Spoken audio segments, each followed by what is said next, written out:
On va voter au Québec lundi. Les élections de mi-mandat s'en viennent aux États-Unis et l'an prochain, il y aura une campagne électorale au Canada. Et les campagnes électorales, c'est la saison de la chasse pour les spécialistes de la manipulation. Regardez bien cette manifestation. Ça se passe au Texas en 2016, 6 mois avant l'élection de Donald Trump. Tell us why you're out here then. To basically speak out against radical Islam and prevention of any type of immigration. D'un côté de la rue, des gens sont venus manifester à l'invitation d'un groupe Facebook, Heart of Texas. Ils protestent contre ce qu'ils appellent l'islamisation du Texas. Et de l'autre côté de la rue, des contre-manifestants. Mobilisés par une autre page Facebook, United Muslims of America. They support the Muslim community in Houston from these white supremacists assembled across the street. Une vraie manif dans les rues de Houston, complètement organisée par des comptes Facebook en Russie. Ils ont quand même réussi à mobiliser des gens pour aller dans les rues, faire partager les événements Facebook sur les réseaux sociaux des gens. Ce soir, Gino Harel et Luc Tremblay nous amènent dans le monde du faux et de la désinformation.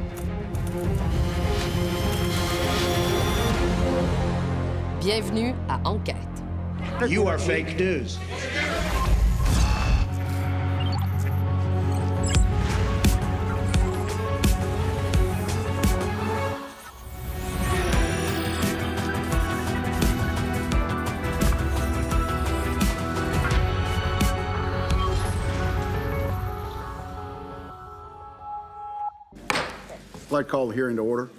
Un an et demi après les événements de Houston, un comité du Sénat américain a compris pourquoi aucun organisateur des manifestations ne s'était rendu au Texas.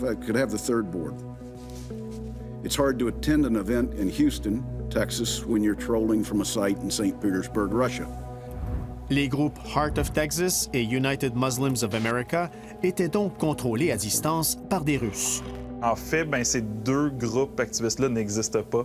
Donc, c'était des pages Facebook créées par cette fameuse usine à trolls à Saint-Pétersbourg, la Internet Research Agency. Russian operatives are attempting to infiltrate and manipulate American social media to hijack the national conversation and to make Americans angry. Je pense qu'il n'y a personne qui s'attendait vraiment à ce qu'il y ait eu des manifestations d'organiser dans la vraie vie par des fausses pages activistes qui étaient gérées depuis la Russie.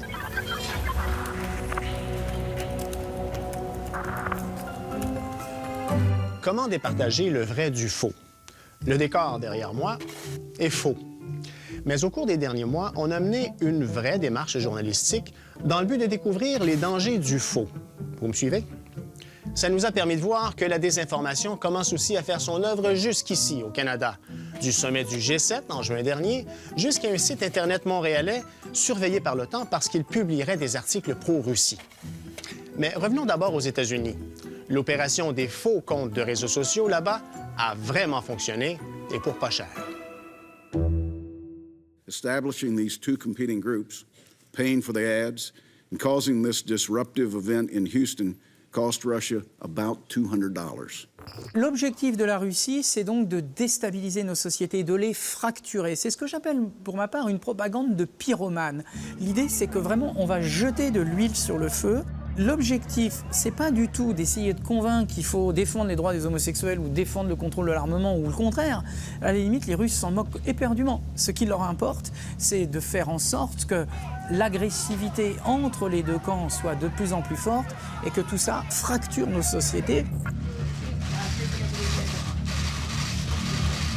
The defendants allegedly conducted what they called information warfare against the United States. Février 2018, la justice américaine accuse 13 Russes et 3 compagnies, dont la fameuse Internet Research Agency. On leur reproche de s'être ingérés dans le système électoral américain en utilisant des comptes de réseaux sociaux. The defendants are charged with conspiring to hack into computers. 4 mois plus tard, une nouvelle frappe. Les Américains accusent cette fois 11 personnes reliées aux renseignements russes de s'être introduits dans la messagerie de courriel du Parti démocrate et de la campagne d'Hillary Clinton pour en diffuser le contenu. En mai 2017, à quelques jours de la présidentielle française, la campagne d'Emmanuel Macron a elle aussi subi le même genre d'attaque. Arnaud Mercier avait d'ailleurs analysé l'affaire. Pour lui, il est clair que la Russie a l'Europe dans sa mire. La Russie n'accepte pas en termes géopolitiques l'idée que l'Union européenne devienne une puissance. Donc tout ce qui divise l'Union européenne et les nations qui composent l'Union européenne est bon à prendre. C'est à Riga, en Lettonie, que nous avons rencontré Arnaud Mercier. Il venait y faire une présentation en juin dernier dans le cadre d'une conférence organisée par le Centre d'excellence en communication stratégique de l'OTAN. Or, ici, plusieurs conférenciers décrivent les Russes comme des experts de la désinformation, surtout à l'égard des membres de l'OTAN. On est définitivement dans une confrontation de l'information avec eux. Ils utilisent toutes sortes de ruses contre nous. Le Kremlin rejette toutes ces accusations.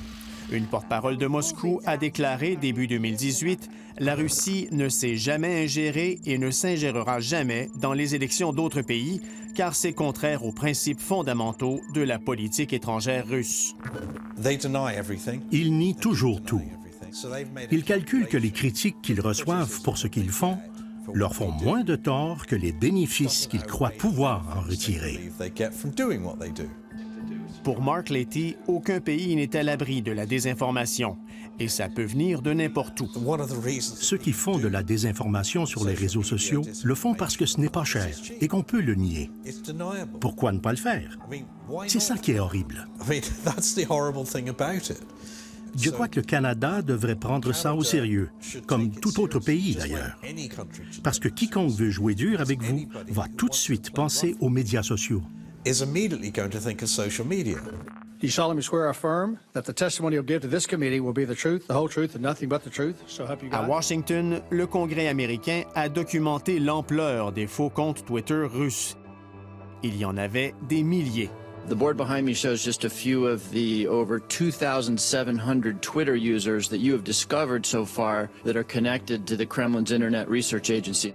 Le représentant Jim Himes, que vous venez d'entendre, croit que des tentatives de déstabilisation russe pourraient aussi être tentées chez nous, au Canada. L'enjeu linguistique entre le français et l'anglais, par exemple, pourrait, pense-t-il, être un terreau fertile. Si je suis assis au Kremlin, je me dis, je vais me trouver une façon de raviver ce genre de tension et de créer de l'antagonisme au sein de la société canadienne. Je serais surpris qu'il ne soit pas une douzaine à penser à ça présentement.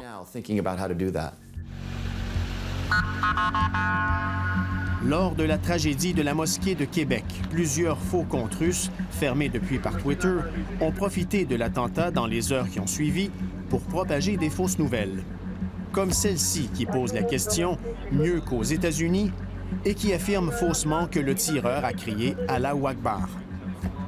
Et cet autre message qui laisse entendre que les suspects seraient des réfugiés syriens. L'idée que l'attentat de Québec, finalement, ce serait des réfugiés arrivés au Canada illégalement. Et là, on sait que ça va provoquer un outrage d'une partie de la population qui a déjà une vision assez négative des réfugiés. Je pense qu'on était sur... Benjamin Ducol est chercheur spécialisé dans les enjeux de médias sociaux et de radicalisation violente. Comment influencer le déchirement ou la polarisation d'une société de la meilleure manière, si ce n'est finalement de jouer sur les thématiques qui sont les thématiques polarisantes au sein d'une société. C'est pour ça que les comptes de médias sociaux d'influence russes qui visent à justement jouer sur cette stratégie de polarisation vont aborder des questions comme l'immigration, la sécurité, le terrorisme, pour jouer justement sur ces points de débat. Ça a été, je pense, l'événement canadien qui a plus fait jaser la planète entière. Donc, il y avait beaucoup de tweets sur le web qui parlaient de l'attentat de Québec. La spécialité du chroniqueur Jeff Yates est de débusquer les fausses nouvelles. Pour lui, il n'est pas clair que les fausses informations diffusées par les comptes russes ciblaient précisément un auditoire canadien. Je pense pas qu'on puisse dire là, vraiment on a la preuve en ce moment. Il y a tout plein d'explications qui sont possibles. Le résultat final reste tout de même semblable. Donc, même si c'est non intentionnel, ces réseaux-là de robots donnent de l'oxygène à ces messages-là, les permettent à se propager de plus en plus. Nos collègues de CBC ont découvert que les faux comptes russes ont envoyé des milliers de messages à thématique canadienne. Du lot, un autre message semble pour le moins intriguant. Oh, say, can you see? Nous sommes au lendemain d'une controverse au sujet des joueurs de football américains qui s'agenouillent durant leur hymne national pour protester contre les injustices sociales. Ce jour-là, la Ligue canadienne de football prend position dans le débat concernant ses propres joueurs, qui se sont exprimés à leur façon. On a dit qu'on respecterait la liberté d'expression pendant l'hymne national canadien. Sans attendre, le même jour, 24 faux comptes russes déforment le message en affirmant que la Ligue canadienne manifestait contre son hymne national. Ce qui est intéressant dans ce cas-là, par contre, c'est qu'on voit qu'il y a vraiment un effort coordonné. Donc, on a vu qu'il y a quelque chose qui a touché un nerf dans cette opération-là. Donc, ce message-là en particulier, il y avait un intérêt à vouloir le partager. Pour toucher le public canadien, il faut évidemment qu'on lui parle de son actualité à lui. On pourrait les compter, là, mais il y en a une cinquantaine. Donc, tu vois qu'il a répondu ou il a retweeté des messages envoyés par ces comptes-là. Quelques recherches sur Twitter nous ont permis de repérer plusieurs utilisateurs canadiens qui ont échangé de nombreux messages avec les faux comptes russes qui, visiblement, savaient les faire réagir. On part de Saint-Pétersbourg, et puis là, tu as quelqu'un qui se décrit comme étant un Canadien qui répond à ça, puis qui se fâche, qui s'excite pour ces informations-là. Ça démontre vraiment comment l'information peut circuler rapidement, puis partir de loin, puis se ramasser ici dans les discussions politiques sur Twitter. Ce qu'on voit effectivement, c'est que quand il y a une traction, quand il y a une écoute auprès d'une audience, actuellement qui pourrait être l'audience canadienne, pour des messages qui sont relayés par ces comptes-là, alors on peut se dire qu'effectivement, à un moment donné, la sauce peut prendre d'une certaine manière. Après la pause, les fausses nouvelles s'invitent au G7 dans Charlevoix.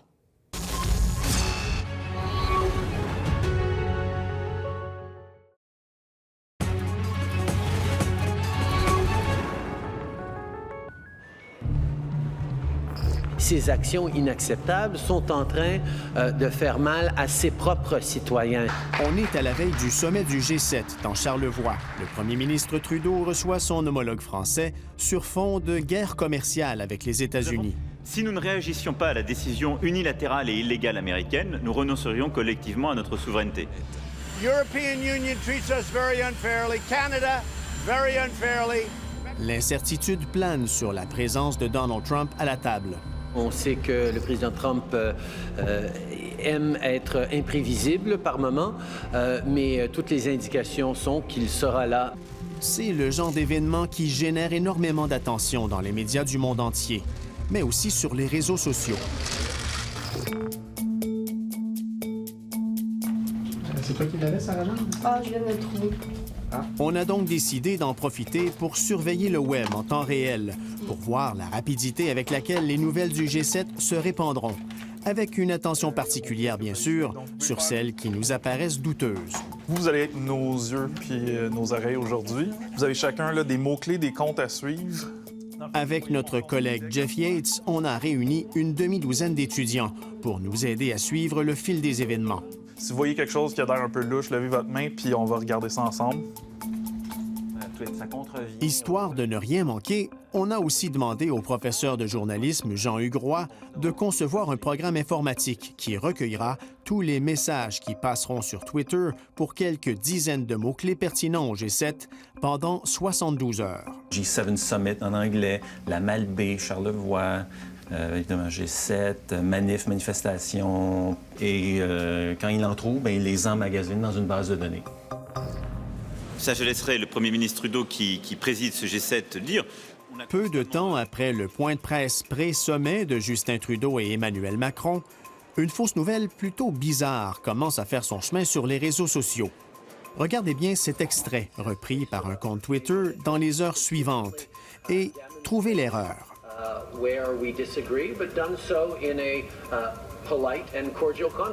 Vous avez trouvé? Sinon, voici ce que l'utilisateur Twitter dit avoir découvert. Selon lui, Justin Trudeau est en train de perdre un de ses sourcils. En seulement 72 heures, l'univers Twitter s'enflamme pour l'histoire. Et dans les jours qui suivent, c'est le déluge sur Internet. Ça part plutôt au départ d'une moquerie, c'est de se moquer du personnel politique. On passe à, tiens, ceux qui veulent fabriquer des fake news se disent, tiens, on a un bon filon là, il y a quelque chose à exploiter, qu'ont repéré des citoyens qui faisaient ça pour rire, et on va l'exploiter. Parmi les médias qui ont repris la nouvelle, une chaîne russe proposait sur son site en anglais un sondage. Trudeau portait-il de faux sourcils au G7? Notre programme informatique ne manque pas de repérer le mot « eyebrow » ou « sourcil » en anglais à plusieurs reprises sur l'autoroute Twitter. Eyebrow, je ne mets pas de S. Dans l'ensemble de la base de données, il apparaît 109 fois. Ouais. Et si on met un espace entre eye et brow, je crois qu'on en a davantage. Ouais, 366 occurrences. Alors, oui, c'est un sujet qui a, relativement à d'autres sujets, là, relativement fait jaser. L'affaire a pris des proportions telles que certains médias traditionnels ont senti le besoin de s'y intéresser, dont CNN sur un ton humoristique. We turn to experts on fake brows, makeup artists. Experte à l'appui, le verdict est tombé. That's his eyebrows in that video. His eyebrows. His eyebrows. Voyons. C'est ça le plus gros sujet qui a fait parler durant le G7. Ce n'était donc pas des faux. Et vérification faite à Ottawa aussi, on nous confirme qu'il s'agit de ses vrais sourcils. Et ce n'est qu'un début. Une autre manchette surprenante apparaît sur les écrans de notre équipe de surveillance des réseaux sociaux. Et le sommet n'est toujours pas officiellement commencé. Notre collaborateur Alexandre Gagnon remarque un titre à la véracité douteuse. On a une manchette à droite, là. Trump and US to be excluded from G7 Summit Agreement. Déjà, un site annonce que Trump sera exclu de l'entente finale. La nouvelle est vite reprise par d'autres pages web. C'est un site qu'on appelle hyper partisan. Dans le cas de Washington Source, c'est un site qui plaisait aux gens qui n'aiment pas Donald Trump. Visiblement, le titre de l'article, même faux, rejoint rapidement un public friand de ce genre de nouvelles. Hey Gino, l'article sur Washington Source, l'article que tu as trouvé est partagé 5500 fois. C'est beaucoup plus facile de faire réagir les gens avec des fausses informations parce qu'on peut inventer tous les détails qu'on veut pour aller chercher la réaction qu'on veut aller chercher. Après 2 jours de vigie Internet sur le G7, on constate que la fausse manchette sur l'exclusion de Donald Trump de l'entente, provenant d'un obscur site de nouvelles, s'est propagée de façon assez exceptionnelle. On voit qu'il y a plusieurs pages Facebook qui ont partagé l'article avec la même accroche Facebook, mot pour mot. Et le site où on a repéré la nouvelle, Washington Source, a été créé il y a à peine 48 heures. Le site a été créé le 6 juin, on est le 8 juin. Puis déjà, cet article-là a publié l'article qui est le plus partagé sur le G7, sur le web au complet. On voit là 31 000 partages sur les réseaux sociaux. Aujourd'hui, vous avez un écosystème socio-numérique de l'information dans lequel vous pouvez avoir, avec un compte Facebook, autant d'influence que certains médias traditionnels. On a Washington Post ici, Politico.com, CNN.com, puis le Globe and Mail ici. Donc, cet article-là a mieux fonctionné que tous les médias traditionnels mis en... Parce que dans le top 6, là... On est d'autant plus prompt à croire à quelque chose qu'on a le sentiment que beaucoup de gens le croient déjà. Ça vous fonde, en toute bonne foi, à croire vous aussi et à devenir l'idiot utile qui va contribuer à partager cette rumeur ou cette fake news, puisque vous-même, vous allez la liker, la partager, etc. À défaut de pouvoir parler à un responsable chez Washington Source, nous avons tout de même retracé un investisseur du site. Selon lui, l'article n'était pas une fausse nouvelle. Il admet cependant que le titre pouvait constituer un raccourci qui aurait mérité, après le fait, d'être ajusté. Je pense qu'il faut apprendre aux gens à tourner ses pouces 7 fois avant de partager une information. Que ce soit avec l'exemple de la nouvelle sur le G7 ou des sourcils de Justin Trudeau, on voit que des informations du genre peuvent facilement être crues et partagées par le public, peu importe le média qui les diffuse. Malheureusement, ce qu'on a vu, les études tendent à indiquer, c'est que les fausses nouvelles vont se propager beaucoup plus vite que les vraies nouvelles. Après la pause, l'armée canadienne sur la ligne de front de la désinformation.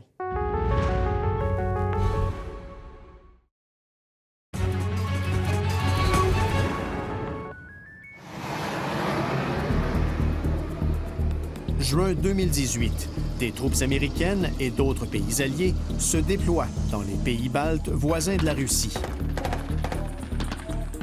Parmi eux se trouvent des Canadiens. Rassurez-vous, ce n'est qu'un exercice militaire. Ici, les Canadiens simulent des manœuvres dans un quartier en Lettonie. C'est nécessaire parce qu'il a un voisin qui ne respecte pas les lois internationales. La Russie, juste à côté, a annexé la Crimée en 2014. Depuis l'an dernier, plus de 450 militaires canadiens sont stationnés en Lettonie, dans une base en banlieue de Riga. Ils font partie d'un groupement tactique de l'OTAN qui compte plus d'1 millier de soldats provenant de 8 pays. C'est le lieutenant-colonel French qui commande le groupe, une sorte de force de dissuasion. Nous sommes ici pour protéger nos alliés. C'est pas quelque chose qui est agressif. Dès qu'elle a mis les pieds en Lettonie en 2017, l'armée canadienne a goûté au travers de la désinformation. Disons que nos militaires ont reçu un accueil pour le moins particulier sur Internet. Ce que l'article disait, il faisait des allusions au fait que le groupement tactique, c'était la groupement tactique gay du Canada, dont il utilisait la photo de Russell Williams habillé en sous-vêtements de femme pour démontrer que les soldats canadiens sont tout comme ça, puis ils s'habillent en sous-vêtements de femme, puis comment que la groupement tactique gay pourrait vous protéger s'ils sont comme ça. Russell Williams n'a plus aucun lien avec l'armée canadienne. Il purge une peine de prison pour meurtre. L'armée a donc rapidement corrigé le tir. On a fait une entrevue pas mal immédiatement après que la nouvelle a sorti. Le but des informations, c'est d'essayer de nous peinturer d'une manière qu'on n'est pas. La Lettonie, comme d'autres pays baltes de l'OTAN, est une ancienne république soviétique. Une bonne partie des Lettons sont russophones. Ils ont donc pu voir passer cet autre article en russe, qui laisse entendre que l'arrivée des militaires canadiens va faire augmenter le prix des loyers à Riga. Ce qui est faux, dit le colonel. Je peux vous dire que le nombre de personnes qui habitent en ville, qui louent des appartements, c'est moins que ça. C'est moins qu'une dizaine. Oui. Puis le nombre qui habitent à Riga même, c'est moins que 5. Parfois, de l'information circule même en anglais sur des sujets à conséquences beaucoup plus graves. Ce site, Novorossiya Today, annonçait en juin 2017 la mort de 12 Canadiens dans des affrontements dans la région du Donbass, dans l'est de l'Ukraine. C'est un exemple parfait de la désinformation. Il n'y a pas de présence canadienne au Donbass. Notre présence est en fait très loin de ce secteur-là. L'article raconte son histoire, photo à l'appui. Mais une simple recherche sur Internet permet de voir que l'une a été prise en Irak en 2015, une autre aux funérailles d'un militaire à Hamilton, en Ontario, en 2014. Et puis celle-ci, de 2008, en France, lors d'une cérémonie en l'honneur d'un Canadien disparu en 1944. Pour les aider dans leur bataille contre la désinformation, le Canada et d'autres pays de l'OTAN s'appuient sur le travail de divers organismes. Le DFR Lab, une sorte de laboratoire de recherche numérique avancée, est un de ceux-là. On surveille divers réseaux sociaux et médias sur Internet pour identifier toute désinformation potentielle. Et on essaie de réagir aussi vite qu'on peut pour nous assurer que leur impact soit le moins significatif possible. En mai dernier, une autre nouvelle importante concernant l'est de l'Ukraine retient leur attention. 3 soldats canadiens y seraient morts en zone de conflit, dans l'explosion d'une mine. Des Américains auraient aussi été blessés. Il n'y a pas eu de mort canadien en Ukraine. Non. L'histoire était fausse. Ça nous a pris probablement moins d'une demi-heure à la confirmer auprès des forces américaines en Europe. N'importe quel journaliste qui se respecte aurait fait cette même vérification. 5 jours plus tard, un site basé à Montréal, globalresearch.ca, publie un texte faisant référence à de possibles morts canadiens au Donbass. Sans citer de source, l'auteur de l'article note que les médias traditionnels font comme si rien ne s'était passé. Peut-être, lit-on plus loin, veut-on taire l'affaire parce que le Canada est supposé être là-bas seulement en mission de formation. La façon dont je lis ça, c'est comme si c'était quelque chose de normal. Comme si le gouvernement canadien cachait des choses depuis toujours et que les médias traditionnels en étaient complices. À Riga, le Centre d'excellence en communication stratégique de l'OTAN travaille avec le DFR Lab. Ça fait déjà plusieurs mois que son équipe surveille ce qui est publié sur le site globalresearch.ca, qui a aussi une version française, mondialisation.ca. Dans certaines campagnes de désinformation, on a vu que ce site était un des points centraux. Par exemple, cette histoire où l'on rapportait que les États-Unis envoyaient apparemment 3600 chars d'assaut en Europe en préparation pour la guerre. Le DFR Lab avait rapidement publié une vérification des faits de cette histoire pour conclure que l'article avait multiplié par 20 le nombre réel de chars d'assaut. L'analyse du DFR Lab faisait la démonstration du rôle joué par Global Research dans la dissémination de cette fausse information. Globalresearch.ca est une partie importante d'un réseau qui répand de la désinformation pro-Kremlin en langue anglaise. Le site montréalais fait partie de 600 que surveille l'organisme de Riga. C'est un site, selon les gens qui gèrent le site, là, générerait peut-être 1 million de visites par mois. Selon Jeff Yates, le fait que ce site reprenne des textes d'autres sites moins connus n'est pas sans conséquence. C'est que le site Mondialisation va permettre à des auteurs d'écrire sur le site et d'utiliser la crédibilité du site pour publier leur article. C'est peut-être pas intentionnel. Ça a l'effet un peu de masquer la source. C'est ce qu'on appelle du blanchiment de désinformation. Quand une désinformation est reprise par un site Internet qui ne semble pas relié au Kremlin, mais qui propose néanmoins la même lecture des choses. L'adresse de Global Research et mondialisation.ca est ici, dans le Vieux-Montréal. Les sites appartiennent à un organisme sans but lucratif dirigé par Michel Chossudovski, un professeur d'économie de l'Université d'Ottawa. Il a refusé notre demande d'entrevue sur ces questions et déplore se faire dépeindre comme un agent de Moscou. Que des gens affiliés à l'OTAN s'en prennent à son site constitue, selon lui, une atteinte à la liberté d'expression par une entité militaire. Plusieurs auteurs écrivent sur Global Research et mondialisation.ca. On y trouve aussi divers textes et vidéos de Michel Chossudovski sur une variété de sujets. Nous savons que les entités liées à Al-Qaïda, incluant l'État islamique, sont une création des services de renseignement, notamment de la CIA. Michel Chossudovski nous dit que tous les articles passent par lui, mais le site décline toute responsabilité. On y lit que les opinions exprimées dans un article n'engagent que leurs auteurs et que le site ne sera pas tenu responsable pour des erreurs ou informations incorrectes ou inexactes. C'est si facile de prétendre que vous n'êtes qu'un site d'opinion, alors que vous êtes pourtant un média avec une ligne éditoriale. Alors, je crois qu'ils jouent ici dans cette zone grise qui n'a pas été réglementée.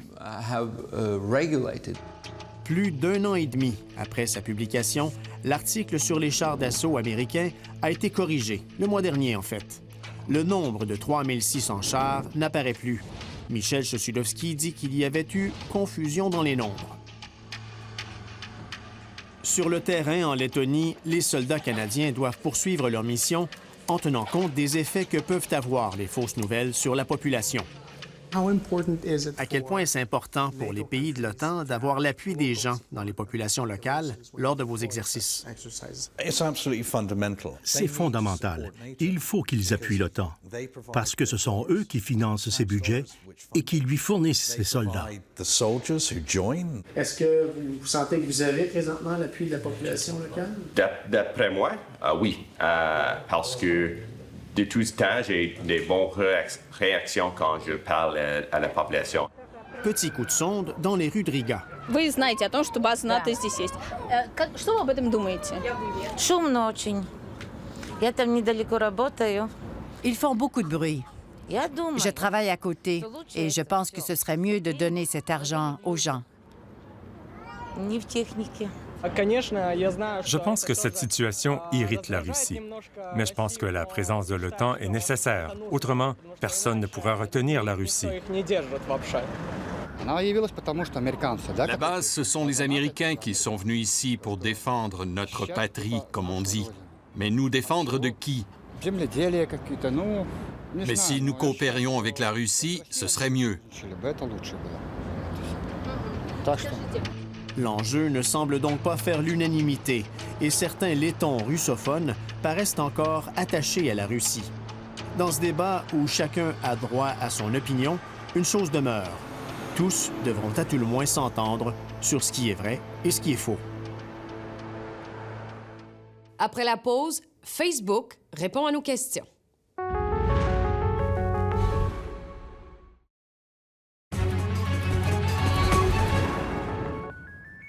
Le Canada, les États-Unis, l'Ukraine et 14 pays de l'Union européenne ont annoncé l'expulsion de plus d'une centaine de diplomates russes en réponse à l'empoisonnement de l'ancien espion Sergei Skripal au Royaume-Uni. Le Canada expulse 4 Russes qui auraient utilisé leur statut diplomatique pour, entre autres, s'immiscer dans sa démocratie. Our troops in Latvia are currently experiencing a wave of interference and propaganda by Russia. Quelques jours plus tard, invité à préciser le contexte de ces expulsions, le premier ministre évoque des exemples de désinformation. Pour moi, c'est tout à fait inacceptable que la Russie choisisse de se mêler dans l'opinion publique canadienne. Dans une réaction qu'il nous a fait parvenir, l'ambassadeur de Russie au Canada, Alexander Darchev, parle d'un récit arbitraire anti-russe plein de mensonges et de contrefaçons. La Russie, dit-il, n'a pas d'agenda caché. Pendant qu'à Ottawa, on braque les projecteurs sur la Russie, à Washington, les élus questionnent le rôle de Facebook comme outil pour des ingérences de l'étranger. We can't let what happened in 2016 happen again. And to do that, we need to learn how Facebook was caught so flat-footed in 2016. Le grand patron de Facebook sent le besoin de faire son mea culpa. We didn't take a broad enough view of our responsibility, and that was a big mistake. And it was my mistake, and I'm sorry. Ce qu'on a vu au terme des élections américaines, c'était beaucoup d'opérations de désinformation et d'abus de notre réseau pour tromper les gens. Depuis, on a investi beaucoup en personnel, en temps et en technologie pour attaquer ce problème de front.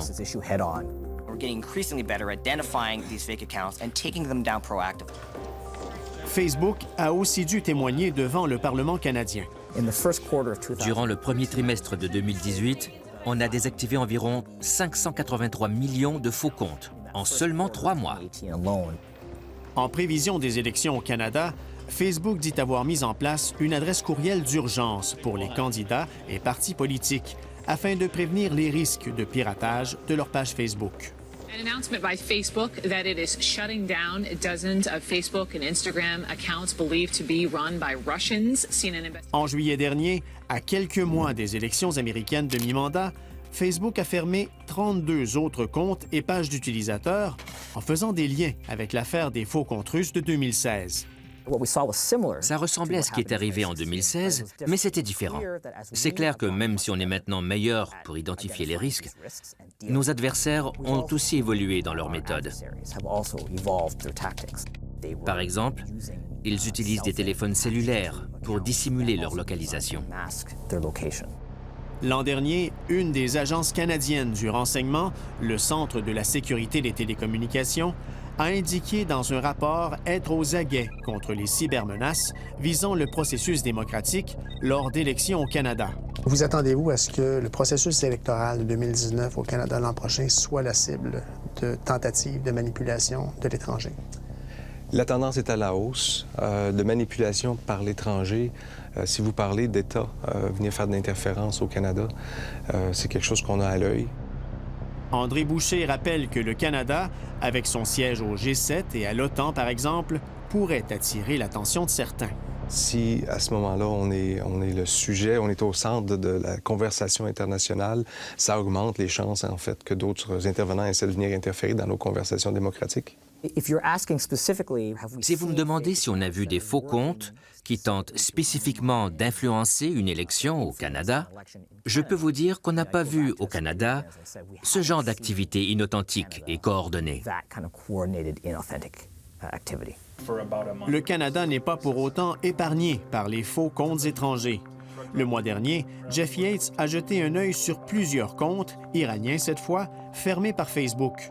Ça lui a permis de remonter vers un site Internet qui affirme sans nuance que Justin Trudeau avait des faux sourcils au G7. On aurait pris cette histoire-là sans même se poser de questions. Les responsables du site ne communiquent que par courriel et refusent de s'identifier. Ils disent n'avoir de lien avec aucun gouvernement.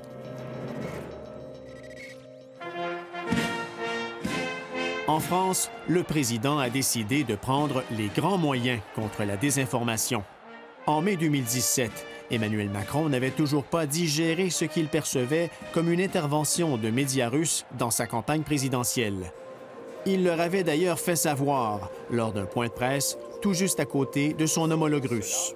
Il était grave que des organes de presse étrangers, sous quelque influence que ce soit, je ne le sais, aient interféré en répandant des contre-vérités graves dans le cadre d'une campagne démocratique. Puis, en janvier dernier, il annonçait ceci.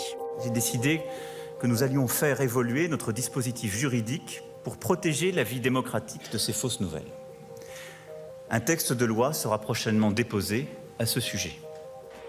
Un projet de loi sur la manipulation de l'information vise à permettre de s'adresser à un juge pour faire cesser la diffusion d'une fausse information en période électorale.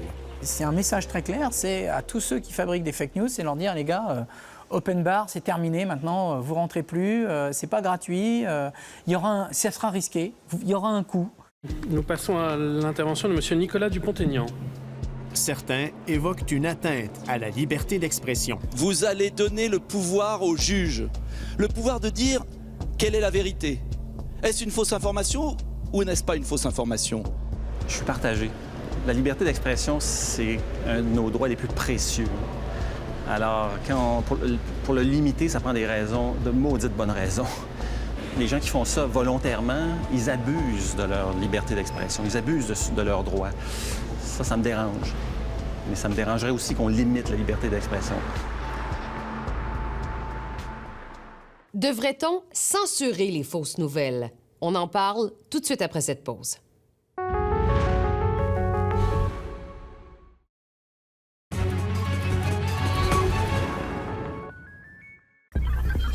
Twitter et Facebook se sont attirés plusieurs critiques quand ils ont décidé de fermer des comptes qu'ils jugeaient faux ou qui avaient contrevenu à leurs règles. Quand ces entreprises-là prennent des décisions de vouloir fermer des comptes, ça a des conséquences et c'est pas comme un gouvernement qui décide d'avoir certaines politiques et si on n'aime pas ça, on peut voter 4 ans plus tard et changer de gouvernement. Même le président américain, Donald Trump, est irrité par la situation. I think it's a very serious problem because they're really trying to silence a very large part of this country and those people don't want to be silenced. It's not right, it's not fair. Dans une série de tweets au sujet des réseaux sociaux le 18 août dernier, Donald Trump affirmait « Laissez tout le monde participer, bon ou mauvais, et chacun devra se faire sa propre idée ». Facebook considère qu'elle n'a pas à être un arbitre de la vérité. La compagnie a conclu des partenariats avec des journalistes pour vérifier les fausses nouvelles qui lui sont rapportées, ce qui lui permet d'intervenir. Quand un article est jugé faux par un de nos partenaires de vérification des faits, on avise immédiatement les gens qui ont partagé l'article pour leur dire qu'il a été vérifié et qu'il est considéré faux. On s'assure aussi que si quelqu'un d'autre s'apprête à partager ce même article, il verra apparaître un message à l'écran pour lui rappeler qu'il y a eu vérification des faits. Et on va lui demander « Êtes-vous certain de vouloir le partager ?» Peut-être plus important encore, Facebook parvient à réduire en moyenne de 80% la diffusion de ces articles qui ont été vérifiés et jugés faux. Le chef de la direction de Twitter se fie aussi aux journalistes pour sonner l'alerte aux fausses nouvelles sur son réseau. We have this amazing constituency of journalists globally using our service every single day, and they often, with a high degree of velocity, call out infactual information. Que Twitter, que Facebook limite, ferme des comptes, ça prend des bonnes raisons. Il faut que les paramètres soient clairs. Diriez-vous qu'ils le sont présentement? Non, je pense que c'est un livre qui s'écrit au fur et à mesure que l'histoire avance. La technologie va continuer à évoluer aussi. Donc, on n'a pas fini de se poser des questions. Les solutions qu'on va adopter aujourd'hui, elles vont être périmées demain. Si vraiment il arrive un jour où ces entreprises-là décident de taire certains discours, on va être rendu peut-être dans un environnement où si t'es pas entendu sur Facebook, t'es pas entendu, point. Pendant que les technologies évoluent, que les géants du Web et les gouvernements s'adaptent, le pouvoir de choisir entre l'information qui est vraie et celle qui est fausse continuera d'appartenir à chacun de nous. Je pense aussi qu'il faut tenir un discours de responsabilité en montrant que tout le monde est responsable. C'est à nous de faire le discernement entre un vrai message ou un message qui apparaît tout à fait ridicule et qu'on n'aurait pas tendance à croire normalement. Il y a un travail pédagogique incessant à mener pendant des années et des années avant que le tri des fake news devienne aussi répandu et pour certains aussi naturel que le tri des déchets. C'est déjà interdit par la loi électorale au Canada de tenter d'influencer une élection en publiant une fausse déclaration sur un candidat. Mais Ottawa veut aller encore plus loin avec son projet de loi C-76 et empêcher toute forme de dépense électorale d'un pays étranger et notamment inscrire clairement dans la loi qu'un État étranger ne peut pas exercer d'influence indue sur un électeur canadien. C'est tout pour ce soir. Si vous avez de vraies informations à nous transmettre pour nos enquêtes, rendez-vous sur notre page web ou vous pouvez le faire au moyen de notre plateforme sécurisée Source Anonyme. Au nom de toute l'équipe, merci beaucoup d'avoir été là et revenez-nous la semaine prochaine pour une autre enquête.